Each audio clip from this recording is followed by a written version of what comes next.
tempo, belum ditagih, gua pakai dulu dah. Ini bermasalah pada keuangan kita nanti. Pasti begitu. Ini dalam hidup. Nah, sang tuan utang kalau dia mati, maka itu boleh ngelarang sama si keluarga. Sahlai aja. Sahlai. Boleh ngelarang? Boleh.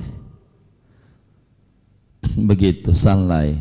Kecuali orang yang mati ada yang ihram, ada yang tidak ihram. Ihram tuh lagi haji atau lagi umroh, masih proses belum tahallul.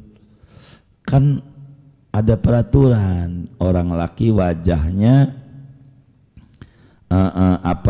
palanya enggak boleh ditutup. Maka walaupun punya hutang sama tuan utang, boleh ditutup sampai pala sama tuan utang. Kalau lagi ihram nih si laki-laki nih, iya kagak boleh palanya ditutup, karena orang yang ihram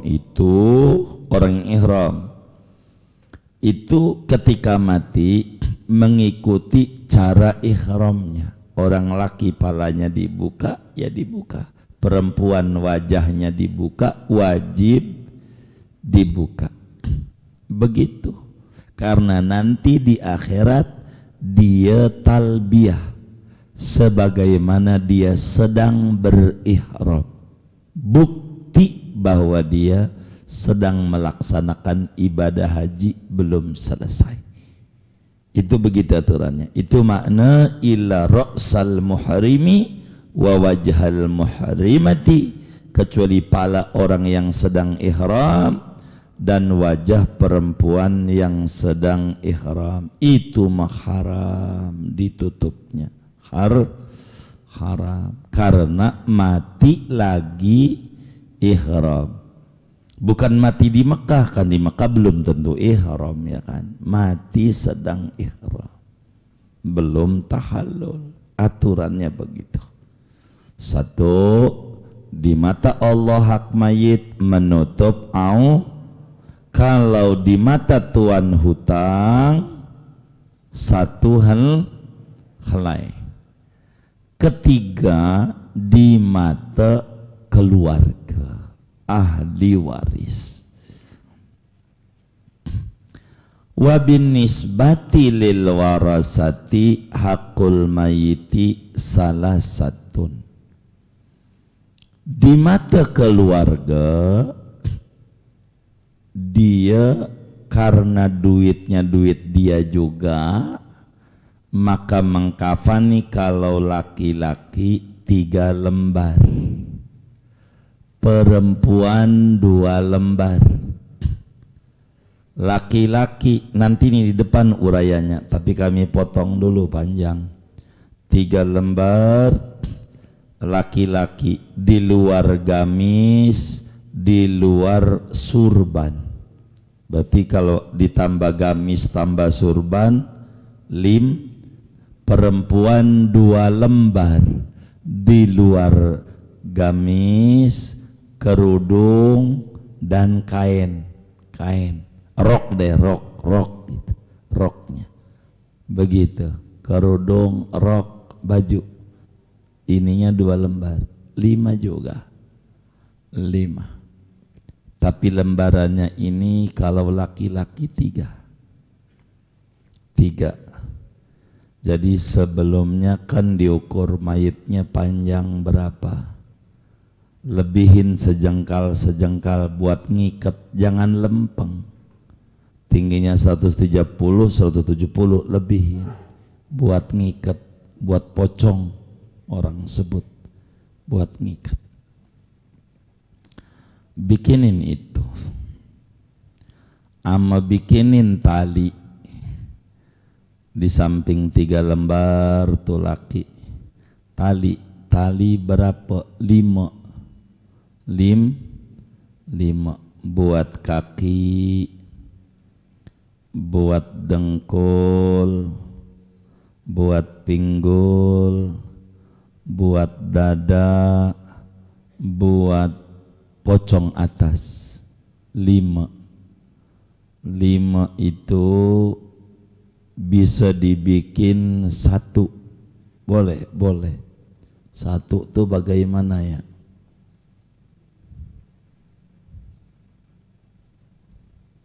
Saya pinjam HP tuh bang, HP aja dah. Ini bisa nih, mudah-mudahan. Ibu-ibu lihat, iya baik. Kalau 1 begini maksudnya, ini kan ada pocongnya, udah diikat, nih 1 aja, tuh, boleh begini nih, tuh ngikatnya. Dan ini yang paling bagus, cara ngikatnya. Kalau ada tali rapia, saya tali rapia lebih enak, gitu. Tuh kayak begini ngikatnya. Biasa ngikat kardus itu loh, ngikat kardus itu kan diikat tuh 1, ikat lagi di sininya atuh. Jadi waktu dibuka tali pocong ini cuman enggak acak-acakan semua, cuman buka atas doang, ininya masih rapet.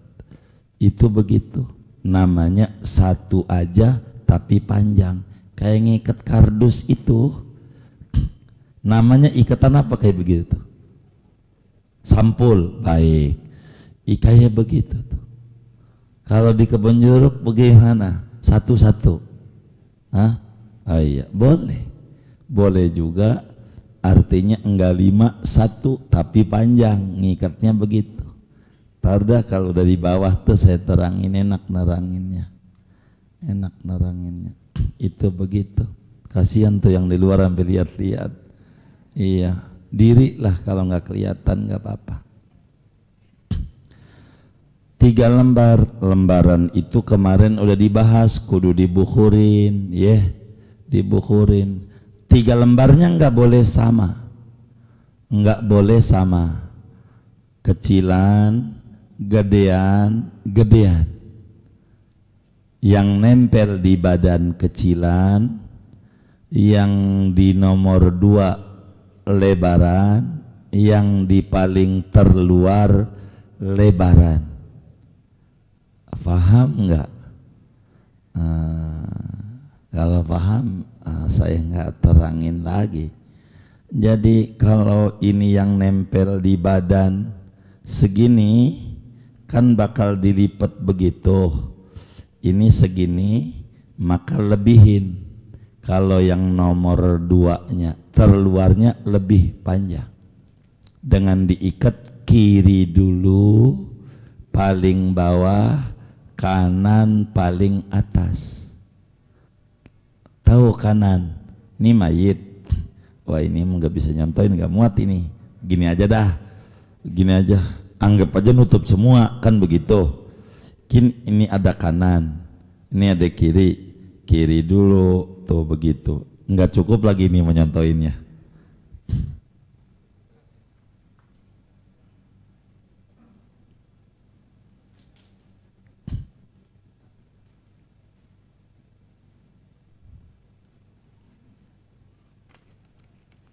Nggak cukup juga, baik ini aja.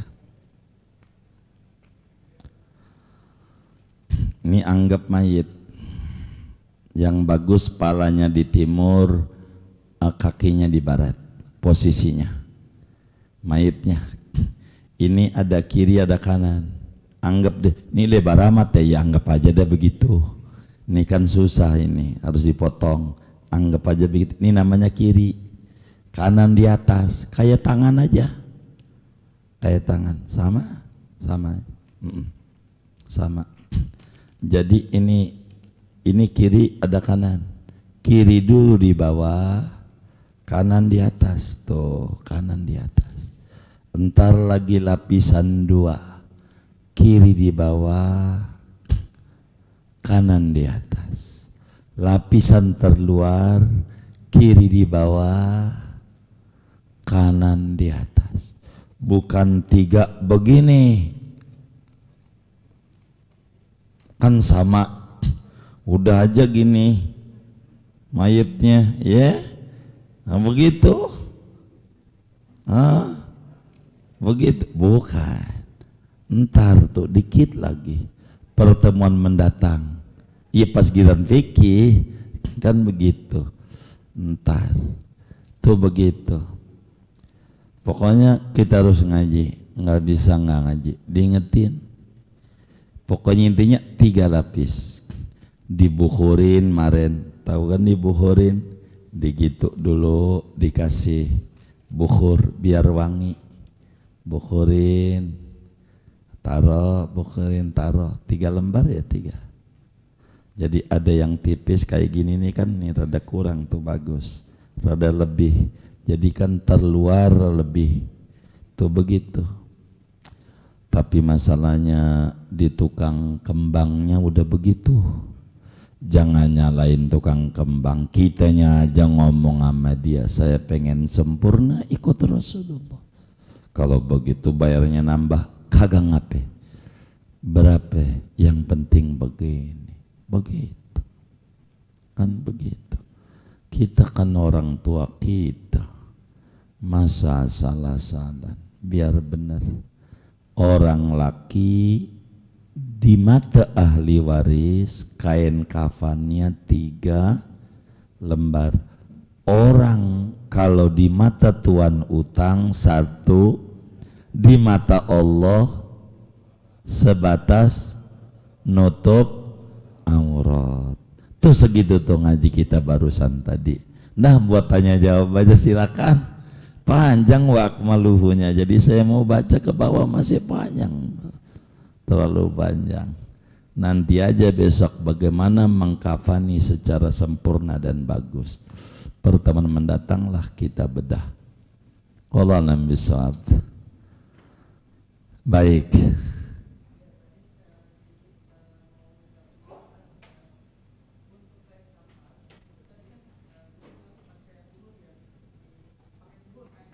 Iya. Oh iya nggak apa-apa. Iya sekarang modern semprot aja minyak wangi. Silahkan.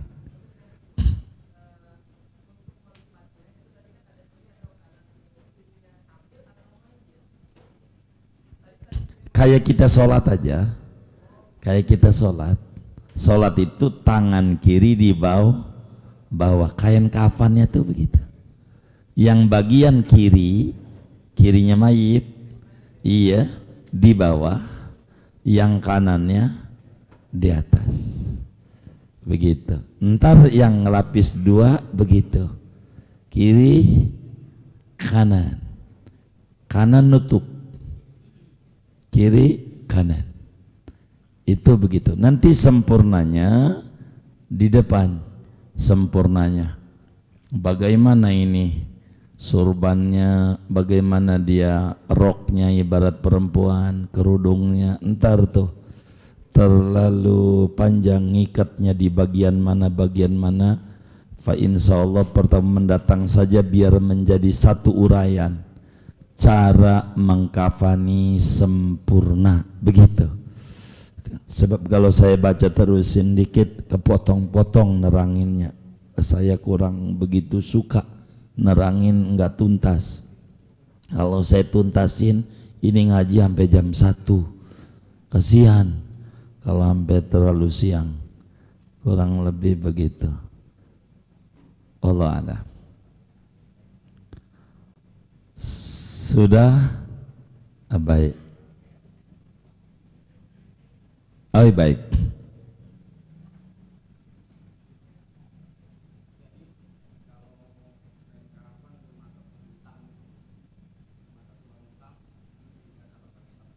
Satu lembar aja, jangan 3 lembar.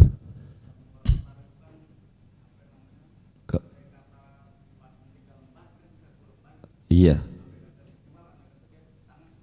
Iya.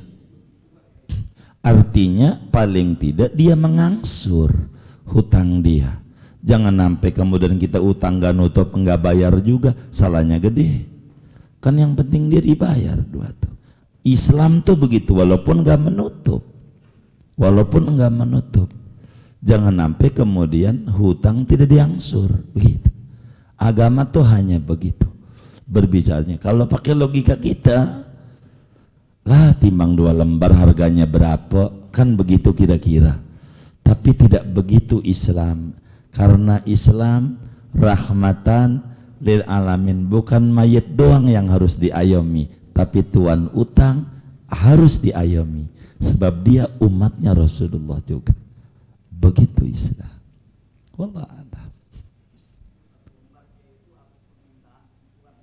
Atas permintaan tuan utang, boleh si tuan utang melarang, boleh juga kata tuan utang, lah timbang 2 lembar monggo aja.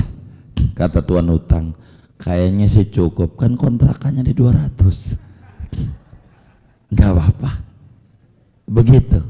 Itu tuan utang diperhitungkan oleh agama. Begitu maksudnya.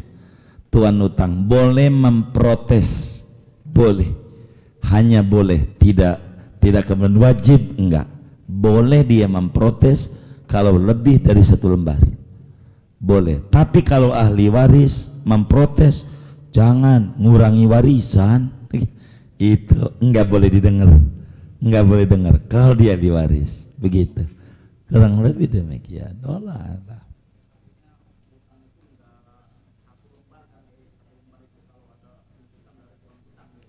Betul. Ada tuntutan dari tuan utang. Maksudnya begitu. Ada tuntutan dari tuan utang. Kalau tuan utangnya memaafin, itu begitu. Tuan utangnya begitu. Kata tuan utang, ikhlas saya. Emang berapa utangnya? 100 perak. Oh iya, pantas saja di. Begitu. Begitu. Kurang lebih demikian. Wallahu a'lam. Iya, baik.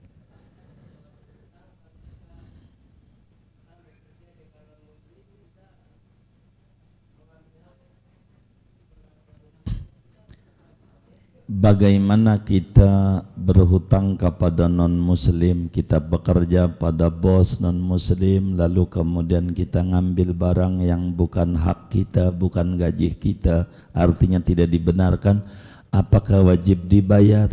Yes, Islam itu begitu, dihargai hubungan manusia. Maka Islam memiliki Pancasila, namanya Qawaid Kulliyatul Khams. Ada 5 sila yang harus dijaga dalam Islam. Pertama, hifdzuddin, menjaga agama. Maka Islam ada peraturan bagaimana kalau murtad, hukumnya apa, undang-undangnya bagaimana, dibuat oleh Allah, disampaikan oleh Rasulullah. Kemudian hifdzul aql, menjaga akal. Maka Islam ada hukum bagaimana kalau orang mabuk-mabukan, begitu minum minuman yang dilarang, hukumannya apa? Karena wajib kita menjaga akal sehat. Ketiga, hifdzul irid, menjaga kehormatan. Bagaimana kalau orang menuduh zina kepada orang lain, apa hukumnya? Mencemarkan nama baik ini dibuat dalam undang-undang hukum Islam. Keempat, hifdzun nafas, menjaga jiwa. Bagaimana kalau orang membunuh orang atau menghilangkan nyawa orang lain, apa Islam berikan tindak kriminal pembunuhan ini? Islam berikan itu. Kelima, hifdzul mal, menjaga harta. Tetap non muslim, hartanya kudu kita jaga, apalagi kafirnya zimmi. Kafir dhimmi itu orang non muslim tinggal di negara Islam, mengikuti aturan apa yang diatur oleh pemerintah Islam, maka dia tidak memusuhi muslim, tidak ini, itu namanya ada aturannya. Sampai Imam Ibnul Qayyim Al-Jauziyah mengarang kitab yang sangat tebal sekali segede Al-Quran dengan judul Ahkamu Ahli Dhimmah, hukum-hukum non-muslim di dalam aturan sebuah bernegara di negara Islam dan hukum-hukum yang harus dipenuhi oleh muslim. Andai kita kepada mereka, ya kita balikin. Begitu, kayak begitu. Karena orang minjem boleh saja, orang ini ya ada haknya. Walaupun lah orang non-muslim gua colong, kagak boleh Islam, enggak boleh. Islam tetap jangan kita Tidak boleh. Inilah hebatnya Islam. Orang lain dihargai. Harta dia, harta. Kayak begitu, harta. Jadi biar kata non muslim, kita punya bos jangan. Kalau kemudian dia masih hidup, bos maafin ya dulu. Ada yang kemakan lah bang sepada 2 perak, maafin. Begitu ikhlasin bosnya, gue udah ikhlas. Oh ya udah, bebas. Kalau ikhlas kan begitu, ikhlas. Kalau kata bosnya enggak, berapa? Enggak banyak bos, cuman 10 juta. Itu sih banyak. Tapi PPKM begini nih, begitu. Oh ya udah bayar ya, bayar. Begitu, Islam tuh begitu, dihargai. Harta tuh dihargai, jangan. Dia non muslim ini jangan, kita harus hargai. Bertetangga. Bahkan kalau dia sakit, kemarin udah ngaji pada bab sakit. Biar kata dia non muslim, dia sakit, tetangga kita tengok, sunat tengok. Islam itu luar biasa. Nggak ada ajaran sehebat ini, nggak ada. Itulah hebatnya Islam, betapa dihargai. Wallahu a'lam. Sudah, baik. Ada ini, baik, boleh. Mana? Ada Pak Jagus, ada? Boleh, iya. Assalamualaikum warahmatullahi wabarakatuh. Waalaikumsalam. Para hadirin sekalian, khusus Tuan Guru, di samping sebelah kiri saya, kita kehadiran Ketua Badan Kontak Majelis Taklim Al-Bantani, Bapak Haji Agus Berkah Utami, yang pada kesempatan kali ini pertama bersilaturahmi ke pengurus peserta jamaah Majelis Taklim Nurul Fikri. Yang kedua, ada beberapa hal yang ingin beliau sampaikan pada